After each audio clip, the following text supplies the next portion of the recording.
Dia yang paling mahal apa Bapak Ibu? Di dunia ini yang paling mahal apa? Cobi. Enggak, kita berpikir bersama-sama mau gitu, tenang dulu ya. Kita berpikir karena kalau hanya kita menyampaikan materi, ya nanti. Tapi bagaimana kita sama-sama berpikir mengkaji fenomena atau ayat-ayat yang Allah memang berikan kepada kita, dan seringkali kita alpa untuk mengkajinya. Dan dalam sebuah kesempatan ada dua nikmat yang selalu kita lupakan. Napa itu Bapak Ibu? Nikmat sehat. Masya Allah. Niku sehat dan sempat. Sehat itu tidak terlepas dari nikmat tadi. Sempat juga, dan itu kelak akan diminta pertanggungjawabannya oleh Allah. Nah, kembali lagi ke pertanyaan tadi. Pertanyaannya apa tadi? Yang paling mahal di dunia. Paling mahal di dunia. Iya. Apa yang termahal di dunia? Yang termahal di dunia apa? Dijawab, insya Allah tidak ada salah. Seperti saat itu ada Rasulullah kumpul, Imam Syafi'i kalau nggak salah, kalau salah mohon dikoreksi, berkumpul sama muridnya, ditanyakan apa yang paling ringan di dunia ini, apa yang paling tajam di dunia ini, apa yang paling sempurna. Itu termasuk pertanyaan saya pada panjenengan sedoyo. Insya Allah tidak ada salah dan benar, karena saya pengen menyamakan persepsi dulu sebelum kita masuk ke materi. Artinya apa? Sebuah botol udah harus terbuka, sehingga kita nanti sama-sama berpikir bagaimana kita berpikir ke depan. Ngata. Kalau dalam mungkin Pak Hari sering menyampaikan, mungkin sebuah acara ada post test, ada pre test, jadi barangkali itu kalau dalam sebuah proyeknya seperti itu. Nah, kira-kira apa? Jawabannya apa? Yang Bapak Ibu pahami yang termahal dunia apa? Perak, kemudian diamond, Diamond. Diamond. Ada lagi? Durian. Oh, durian. Masya Allah, maaf. Durian. Saya sangat setuju jawabannya. Durian apa? Keturunan kita, putra putri kita. Kalau materi tolok ukurnya pada saat itu di era 70, 80, 90 hingga menjelang 2000, emas adalah barang yang termahal.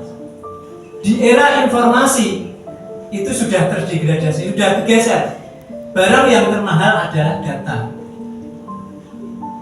Data saat ini menjadi peranan terpenting untuk kehidupan masyarakat berkemajuan, masyarakat berteknologi.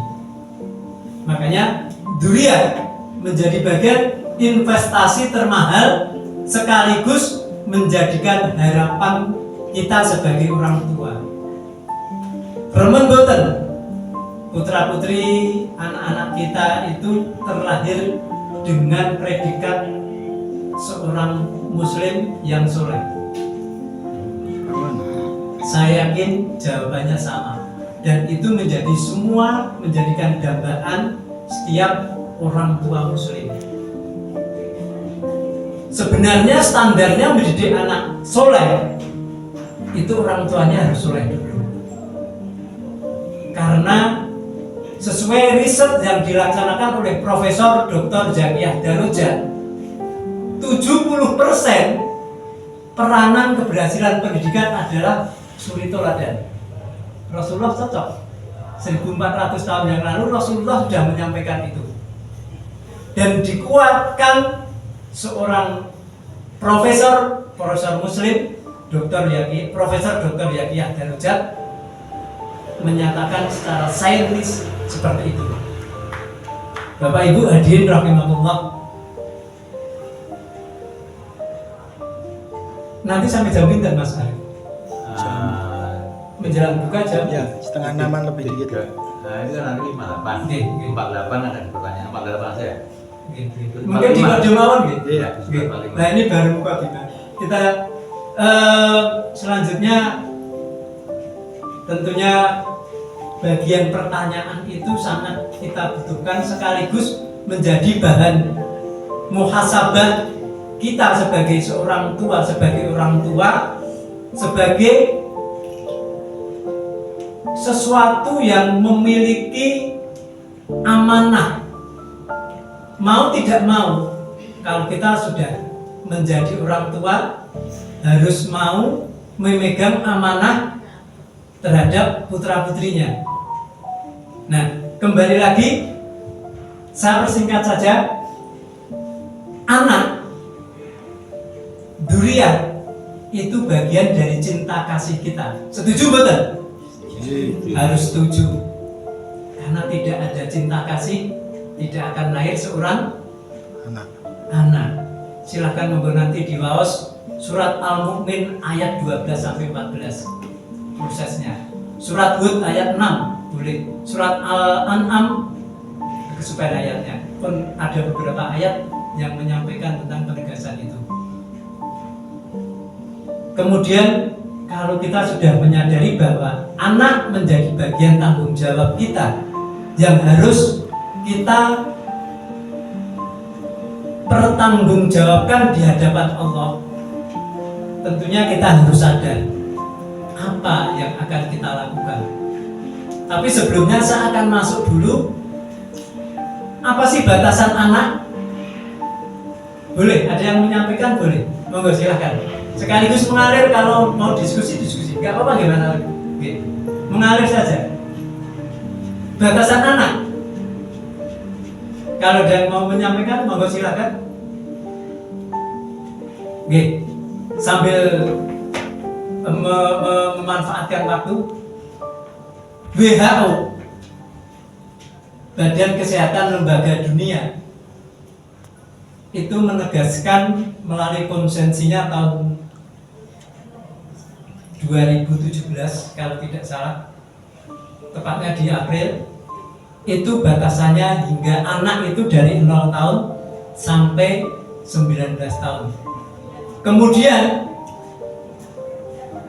melalui peraturan nomor 35 tahun 2022, pemerintah menetapkan batasan anak hingga 18 tahun, 0 sampai 18 tahun. Niki singkatnya mau lagi, singkat-singkatnya saja. Nah, Islam membatasi dengan baligh.